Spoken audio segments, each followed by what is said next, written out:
भगवान श्री कृष्ण का पहला उपदेश।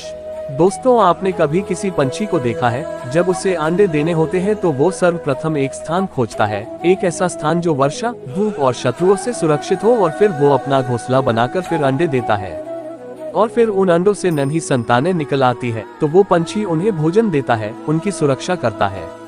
परंतु जब उनके पंख निकल आते हैं तब ना ही उनको भोजन देती है और ना ही उनकी सुरक्षा करती है और ना ही उन्हें घोंसला बनाना सिखाती है, बस उन्हें उड़ने की कला सिखाती है। फिर वे नन्ही संतानें उड़ने की कला सीखकर स्वयं अपना भोजन लाना सीखती है और स्वयं अपना घोंसला बनाना सीखती है।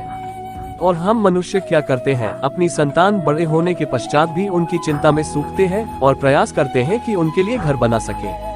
हम अपनी संतान को और भी शक्तिशाली बनाने के स्थान पर पनडू कर जाते हैं। दोस्तों, हमें भी वही करना चाहिए जो एक पंछी करता है, यानी कि अपनी संतान को उड़ने की कला सिखाइए, यानी कि अच्छे संस्कार दीजिए और एक समय के पश्चात उसे स्वयं अपना आकाश चुनने के लिए मुक्त कीजिए। भगवान श्री कृष्ण का दूसरा उपदेश। दोस्तों, आप जानते हैं कि अनगिनत प्रयासों के पश्चात एक चींटी अपने लिए एक छोटा सा घर बना पाती है, जो अन्य जीवों के लिए सरल सी बात है, लेकिन उस चींटी के लिए उसके जीवन की सबसे बड़ी घटना है और सबसे बड़ी सफलता भी है। भविष्य में वो चींटी रहे या न रहे, लेकिन उसके द्वारा बनाया हुआ घर बहुत सालों तक टिका रहता है। दोस्तों, हमारे जीवन में सफलता के साथ भी वैसा ही होता है। आपको और हम सभी को एक दिन में ही सफलता नहीं मिलती है, लेकिन यदि आप प्रतिदिन बिना रुके प्रयास करते हैं तो एक दिन आपको सफलता अवश्य मिलेगी। दोस्तों, आप ये स्मरण रखिएगा कि भाग्य के द्वार उनके लिए नहीं खुलते जो हार मान लेते हैं, बल्कि ये भाग्य उनका स्वागत करता है जो उठकर उनके द्वार खटखटाने का प्रयास करते हैं।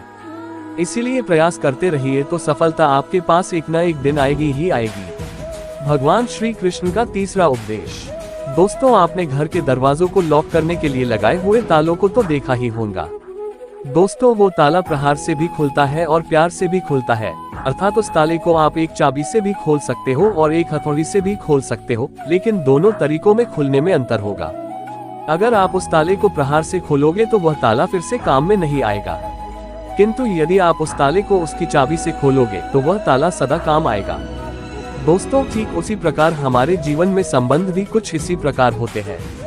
हमारे जीवन के आनंद रूपी धन की रक्षा करते हैं, किंतु प्रेम से, यदि अगर क्रोध से किया जाए तो वे किसी काम के नहीं रह जाते हैं। इसीलिए उन्हें सदा प्रेम की चाबी से खोलिए, न कि क्रोध रूपी हथौड़ी से, क्योंकि हर बार आप नया ताला ला सकते हैं लेकिन नए रिश्ते नहीं ला सकते हैं। चौथा उपदेश है जीवन क्या है? ये है जीवन। हम जन्म लेते हैं और बड़े होते हैं और हमारे माँ बाप हमें पालते हैं, फिर उनके धन से हमारा बालपन बीतता है, फिर हम बड़े होते हैं और हम विवाह कर लेते हैं, फिर हमारी संतानें होती है, हम उनको पालते हैं और फिर हम वृद्ध हो जाते हैं और एक दिन इस संसार से चले जाते हैं। क्या यही जीवन है? दोस्तों, आपके और हम भी के जीवन में यह प्रश्न कई बार आता होगा, है ना? अब मैं आपको एक जल के जीवन के बारे बताता हूँ। सागर से भाप बनकर उठता है, मेघ बनकर बरसता है और फिर नदी बनकर फिर से सागर में समावेश करता है, किंतु कभी ये प्रश्न नहीं करता कि उसका जीवन क्या है और उसका उद्देश्य क्या है। कैसे, आइए जानते हैं। जल हर भाव जीता है और जितना बन सके देता जाता है। जब सागर में होता है तो असंख्य जन जीवों को जीवन देता है। जब सागर से भाप बनकर मेघ बनता है तब किसानों को आशा देता है कि फसल पुनः उपजेगी। जब वर्षा बनकर बरसता है तो इस सूखी और प्यासी धरा को सिंचता है, और जब नदी में प्रवाहित होता है तो किनारों पर वनस्पतियों को जीवन देता है। परंतु जरा ये सोचिए कि क्या ये जल कभी ये सोचता होगा कि उसका जीवन क्या है और उसके जीवन का उद्देश्य क्या है? नहीं, बस वो अपने धर्म का पालन करता है और जितना हो सके सबको आनंद देता जाता है।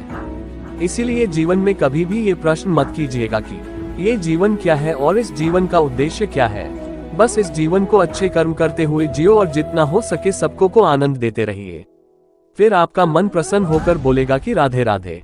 भगवान श्री कृष्ण का पांचवा उपदेश। दास्ता, कभी वर्षा के कारण बन कीचड़ से होकर आप कभी अपने घर गए हैं तो आपको पता ही होगा कि पादुका पहनने के कारण उस कीचड़ से तो आप बच जाते हैं, किंतु उन पादुकाओं द्वारा उड़ने वाली बूंदें आपके वस्त्रों को मैला कर ही देती हैं। किंतु फिर भी उस बूंदों से आपके वस्त्र गंदे हो जाएंगे। इस कारण से दोस्तों, आप एक चप्पल तरीके से पहनना मां तो नहीं रुक्मिणी छोड़ते जी ने हैं अपने ना। जिंदगी के ठीक 26 साल इसी उदासी प्रकार में जीवन बिता में दिए। कुछ ऐसे लोग भी इस आते हैं कहानी को पादुका के खत्म करते भांति, हुए वो जो लड़का आपको अपने कीचड़ दोस्त से से तो बचा बोला लेते कि हैं, मैंने अब लेकिन वस्त्र स्वीकार रूपी करना आपके सीख मन लिया पर हुआ शंका है, के दाग लगा क्योंकि ही जाते भगवान हैं। श्री कृष्ण जी इन कहते हैं लोगों कि के जो हो कारण से रहा है मन उसे को ब्लेम स्वीकार करने कर की लो, आवश्यकता जिंदगी नहीं अपने आप है, सहज हो बल्कि जाएगी। आवश्यक है यह सोचना कि आपको दोस्तों, ये आपके छोटी पाँव सी कीचड़ कहानी से जो बचाने हमें हैं दो बड़ी या आपके बातें वस्त्र। सिखाती है, और यही अर्थात बातें मैं हमें आपके हमारे साथ जीवन शेयर में करना करना चाहता है, था यह कि अच्छी हमारी बात है। जिंदगी में जो लेकिन कुछ भी अगर आप घटता हर है बात को उसे गंभीरता स्वीकार से करना लोगे सीख तो इस लीजिए, जीवन और का फिर आनंद जिंदगी समाप्त अपने हो आप सहज जाएगा। हो जाएगी। दोस्तों, ये हमारे संसार नियंत्रण अनित्य में है, जितने यानी भी कि चीजें यहाँ पर होंगी ऐसा उन कुछ चीजों भी पर नहीं तो है हमें जो जरूर सदा के लिए नियंत्रण जीवित रखना रहेगा। चाहिए, लेकिन जो इसीलिए चीजें दोस्तों, हमारे श्री नियंत्रण कृष्ण से बाहर कहते हैं हैं कि उन जब तक चीजों ये को जीवन हमें है स्वीकार तब तक कर आप लेना संतोष चाहिए। और आनंद से जिए। अगर हमने स्वीकार स्वयं नहीं पर किया तो छिटकने हमें वाली भी मां कीचड़ पर रुक्मिणी की ध्यान न तरह दें, बहुत आनंद सालों तक बांटते उदास रहिए। रह जाएंगे। फिर मन प्रसन्न होकर बालगा की राधे राधे।